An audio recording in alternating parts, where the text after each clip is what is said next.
Graça e paz do nosso querido e amado Jesus. Estamos aqui mais uma vez para nós meditarmos na palavra do Senhor. E hoje o nosso texto de meditação é Jó no capítulo 1, no verso 6, que diz assim: Ora, houve um dia em que os filhos de Deus vieram apresentar-se diante do Senhor. Satanás veio também entre eles. Aqui, os filhos de Deus, representantes dos mundos, vieram diante do Senhor. E Satanás estava no meio deles. Neste livro, na página 384, iremos ler um texto. Página 384, nós vamos ler um texto que aqui está no capítulo 22 do livro A Grande Controvérsia, que diz assim: Quando os filhos de Deus se apresentam perante o Senhor, Satanás vai também entre eles. E na mesma página diz assim: Nenhum homem prova ser um verdadeiro cristão por ser encontrado em companhia dos filhos de Deus, mesmo na casa de culto que é ao redor da mesa do Senhor. Satanás ali se acha com frequência nas mais solenes ocasiões, sob a forma daqueles que pode usar como seus agentes.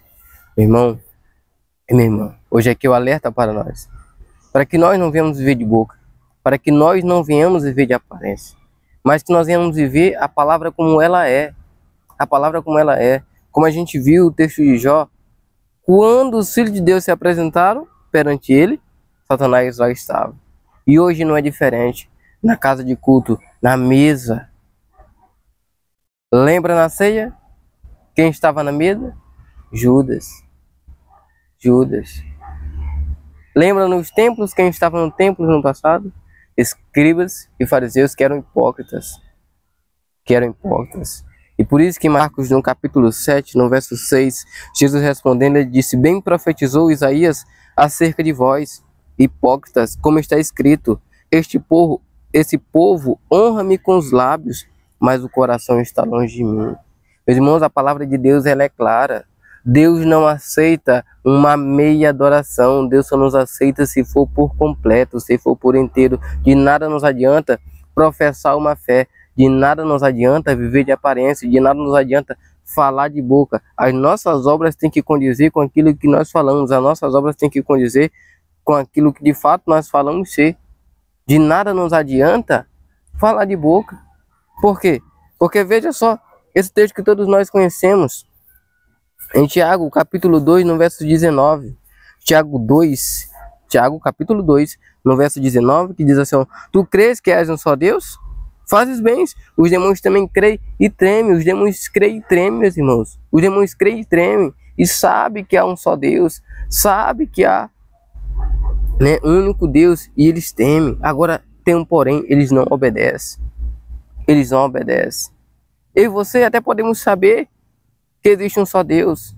Mas será que nós obedecemos? Será que nós vivemos de acordo com a vontade do Senhor? Será que nós vivemos de acordo com a sua palavra, de acordo com o seu querer, de acordo com a sua vontade? É isso que nós precisamos pensar. Por quê? Porque no mesmo Tiago 2,14 diz assim, Pois qual proveito, meus irmãos, se um homem disser que tem fé e não tiver as obras, poderá a fé salvá-lo? Poderá a fé salvá-lo? Que proveito é que tem? O homem disser que tem fé e não tiver obras. Se nós formos ver no capítulo 11, o que testificou da fé de Noé? As obras. Porque ele não só dizia que iria acontecer um dilúvio, mas como ele se preparava para aquele dilúvio, construindo uma arca. Ele não só pregava, mas na vida dele, as pessoas viam, testificavam, testemunhavam a fé que de fato ele professava. E nós hoje também, não precisamos só falar, mas acima de tudo precisamos viver. As pessoas precisam ver aquilo que nós falamos em nossas ações, em nossas práticas, em nossa vida diária. Em nossa vida diária, meus irmãos. Precisamos refletir o caráter de Cristo diariamente. Porque nós vivemos uma vida de falácia.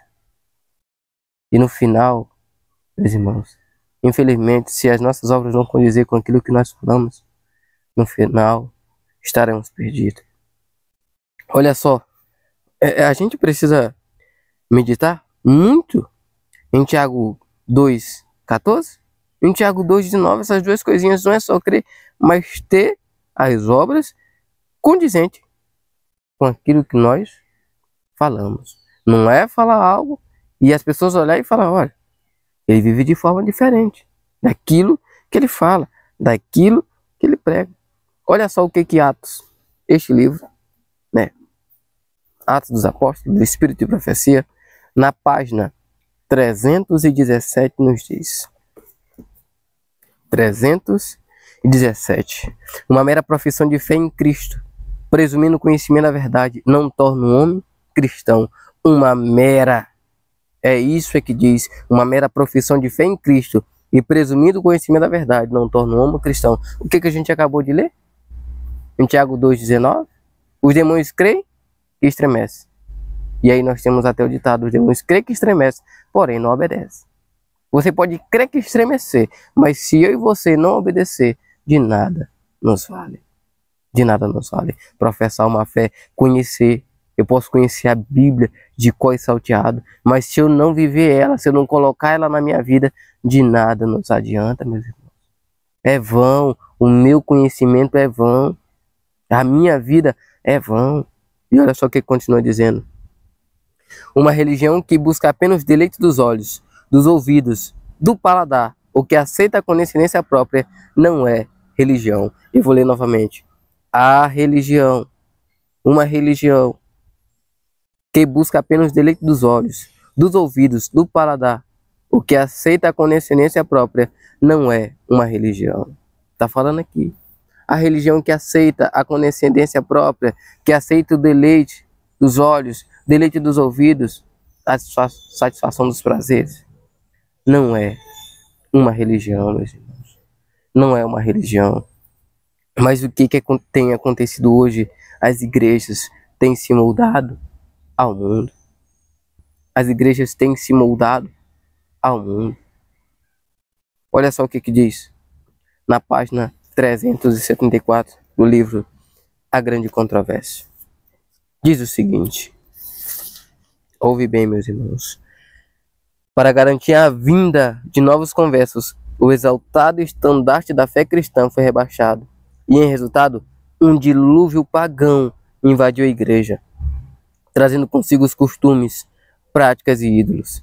E continua dizendo, como uma religião tivesse garantido o favor e o apoio dos governantes seculares, foi nominalmente aceita pelas multidões. Mas o que diz? Mateus 7, 13 e 14? Diz que tem dois caminhos. E que são poucos que entram por quem? Pelo caminho estreito. São poucos, mas aqui diz que foi aceito por uma multidão. No verso 14 nós vemos o que leva a multidão? O caminho largo. Muitos são os que entram por ele. E eu continuo lendo. Mas conquanto ostentando a aparência cristã, muitos permanecem pagãos em essência, especialmente na adoração secreta dos seus ídolos. Muitos permanecem pagãos em essência, especialmente na adoração de seus ídolos, meus irmãos. Muitos estão na igreja, mas continuam pagãos, continuam adorando seus ídolos. Continuam adorando seus ídolos. O ídolo que está dentro do coração, o egoísmo, a inveja, a arrogância. Isso são ídolos que o mundo pode não estar vendo, mas Deus nos conhece por inteiro. Como ele disse, quando Samuel foi lá, ele não sabia quem iria ungir. Ele disse, olha, tu vai ungir Davi. E ele ficou olhando e Deus disse, Samuel, Deus não vê como um homem. O homem vê o exterior, o homem vê a face, mas eu vejo o coração.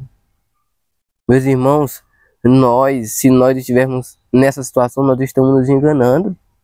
Nós estamos nos enganando porque o Deus, que é onisciente, ele está vendo todas as coisas. Ele está vendo o nosso egoísmo, ele está vendo a nossa cobiça, ele está vendo o nosso adultério. O que quer que esteja dentro do nosso coração, que estamos achando que está escondido, não está. e professar, e ir para uma igreja, ou professar uma determinada religião, isso não nos torna cristão, isso não nos torna seguidor de Cristo.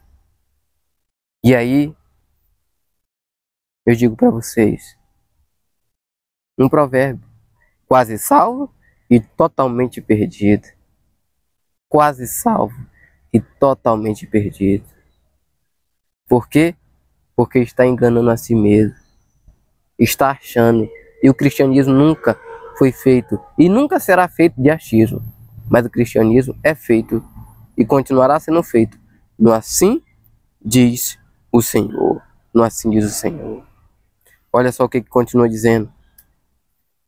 Na página 376. Todas as coisas que contribuem verdadeiramente para tornar atrativa a religião, a igreja agora emprega como seus instrumentos. Tudo que torna atrativo a religião. Atrativa a religião, a igreja pega para atrair vários membros, várias pessoas para a sua igreja. E por isso que existem multidões e multidões, milhões e milhões. As igrejas estão lotadas. A linha de separação entre os devotos e os irreligiosos desaparece numa espécie de penumbra. E homens zelosos de ambos os lados estão empenhados em eliminar toda a diferença entre seus modos de agir e vestimento. Homens estão empenhados em tirar essa linha. Hoje não se conhece mais quem é cristão e quem não é cristão praticamente. Praticamente tem sumido. Essa linha de separação que antes existia, a cada dia ela tem ficado escassa. Você anda nas praças, você anda nas avenidas, você anda nos lugares e você não vê. Não vê mais. Poucos ainda você reconhece como de fato seguidor de Cristo. Poucos. Poucos nós colocamos os olhos e falamos: esse é cristão. Esse é seguidor de Cristo. E sabe, meus irmãos, qual que é o problema? Eu vou ler para vocês em Patriarca de Profetas. Patriarca de Profetas, no capítulo 7. Falando dos dias de Noé. Homens daquelas gerações não eram todos idólatras no sentido estrito da palavra. Muitos diziam ser adoradores de Deus. Muitos diziam ser adoradores de Deus. Agora você diz para mim, quantos que foram salvos e quem foi salvo? Muitos diziam ser adoradores de Deus. Hoje também nós vivemos em um mundo em que multidões, milhares e milhares, estão dizendo ser seguidores de Cristo. Mas quando você vê nas práticas, estão longe de Cristo. E novamente vem Marcos 7, verso 6. Este povo honra-me com os lábios, mas o coração está longe de mim. O divertimento não aproxima de Deus. Tem trazido uma enxurrada, um dilúvio de mundanismo. Tem trazido a sensualidade. Tem trazido a disputa. Que hoje a sensualidade e a porfia têm se tornado um pecado comum dentro das igrejas. As irmãs e os irmãos têm se vestido sensualmente. Não tem mais reverência nem mesmo dentro do templo do Senhor. E quando sai, se torna outra pessoa. Uma profissão de fé, uma falta profissão de fé. E essa profissão de fé e essa religião é uma falsa religião. E se ela é uma falsa religião, ela é do diabo. E todo aquele que pertence a ela está servindo ao diabo, meus irmãos. Porque Deus, ele não trabalha por metade. Deus, ele sempre nos quer por inteiro. Deus, ele sempre nos quer por completo. É só nós vermos Marcos. Olha só o que Marcos aqui ele nos diz. Ele diz assim, ó, no verso 29 e no 30. O primeiro de todos os mandamentos é: ouve a Israel, o Senhor, nosso Deus, é o único Senhor. E tu amarás o Senhor teu Deus com todo o teu coração, com toda a tua força, com todo o teu entendimento. Este é o primeiro mandamento. Olha só, todo o teu coração, toda a tua força, toda a tua mente, com todo o teu entendimento, com todo o espírito. É por completo. Deus não aceita adoração por metade, meus irmãos. Deus é um Deus completo. E se nós não nos entregarmos verdadeiramente a Deus por completo, Ele não vai nos aceitar. Estaremos perdidos, meus irmãos. Estaremos perdidos. Queremos de fato herdar o céu? Veja só. O que eventos finais? Eventos finais. nos diz. Vamos ver o que Eventos Finais vai nos dizer na página 295. Quem deseja ser santo no céu precisa ser primeiro santo aqui. Meus irmãos, nós desejamos ser santo no céu, a nossa vida de santidade precisa ser aqui. Sabe por quê? Porque Hebreus, no capítulo 12, no verso 14, diz: segui a paz com todos e a santificação, sem a qual ninguém verá a Deus. A santificação, essa santificação nós não receberemos no céu, mas nós viveremos ela aqui, para podermos vermos Cristo face a face, meus irmãos. Quem quer ser santo no céu, primeiro precisa ser santo aqui. E continua dizendo: a nossa vida diária está determinando o nosso destino. Meus irmãos, como é que está a nossa vida diária? Que destino é que nossa vida está tomando? Será que nós estamos tendo uma vida diária aos pés de Cristo, prostrado diante dele, vivendo uma verdadeira adoração, vivendo uma verdadeira reverência, sendo cristão, seja na igreja ou na rua, refletindo o caráter de Cristo, seja na igreja, seja na rua? Porque ser cristão na igreja é muito fácil. É muito fácil. Todo mundo é cristão. Todo mundo dá glória, todo mundo dá amém, todo mundo dá aleluia. Mas e na rua? E em nossas casas? E nas coisas que nós fazemos diariamente, será que nós estamos de fato refletindo a Cristo? Estamos vivendo em honestidade? Estamos vivendo na verdade? Que nós vamos refletir. Que não venhamos viver numa falsa profissão de fé, mas que nós venhamos viver a fé verdadeira em Cristo Jesus. Porque, como diz, novamente eu vou repetir o texto para nós, de Atos dos Apóstolos, na página 317. Uma mera profissão de fé em Cristo, um presumido conhecimento da verdade, não torna um homem cristão. E para finalizar, eu vou reler na página 384. Nenhum homem prova ser um verdadeiro cristão por ser encontrado em companhia dos filhos de Deus, mesmo na casa de culto e ao redor da mesa do Senhor. Satanás ali se acha com frequência, nas mais solenes ocasiões, sob a forma daqueles que pode usar como seus agentes. Não é porque estamos na igreja, não é porque estamos ao redor da ceia do Senhor que pertencemos a Ele. Isso não garante. Nós temos que ter uma verdadeira intimidade com Deus, uma vida de verdadeira comunhão, não professar, mas viver. As nossas obras precisam ser condizentes com aquilo que nós falamos. Que não venhamos ser hipócritas, mas que nós venhamos ser verdadeiros cristãos.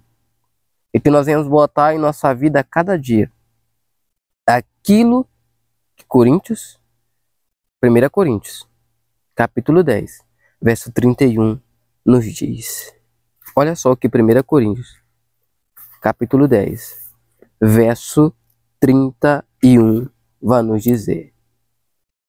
Que lá ele nos relata sobre isso. As coisas finas da vida. Ele diz: portanto, quer comais, que bebais ou façais qualquer coisa, farei tudo para a honra e glória de Deus. Farei tudo para a glória de Deus. Então, meus irmãos, qualquer coisa que formos fazer, que nós vamos nos perguntar se aquilo ali é para a honra e glória de Deus. E que nós vamos pedir e perguntar se de fato aquilo é a vontade de Deus. Se não for, que nós venhamos nos afastar. Que não venhamos viver de boca, mas que nós venhamos viver de todo o coração.